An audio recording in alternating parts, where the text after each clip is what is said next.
Il-Ministru tal-Edukazzjoni Evarist Bartolo konferma anke fil-Parlament li l-Gvern abbanduna l-weda li jibni skola ġdida kull sena. Dan hekk kif, meta wieġeb lil kellim tal-Oppożizzjoni għall-Edukazzjoni Clyde Puli, il-Ministru semma biss 3 skejjel li għandhom jibnew matul din il-leġislatura u li 2 minnhom diġà kienu mwieda matul il-leġislatura li għaddiet.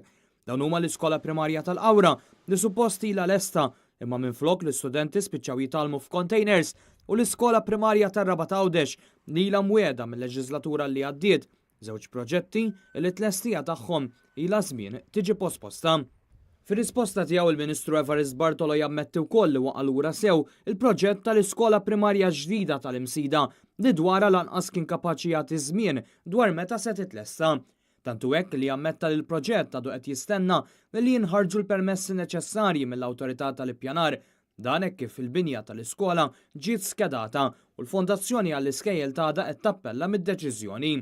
Net News fl-aħħar jiem kien ikkuntattjat fost oħrajn minn ġenituri illi lmentaw li ilhom xhur bulidhom jattendu fi skejjel oħra fosthom f'Santa Venera minħabba din is-sitwazzjoni. Dan l-aħħar il-Ministru tal-Edukazzjoni kkonferma wkoll li anke x-xogħol fl-Iskola taż-Żejtun waqa' lura u li hemm il-pjan li anke hawn l-istudenti jintefgħu f'containers biex jitalmu.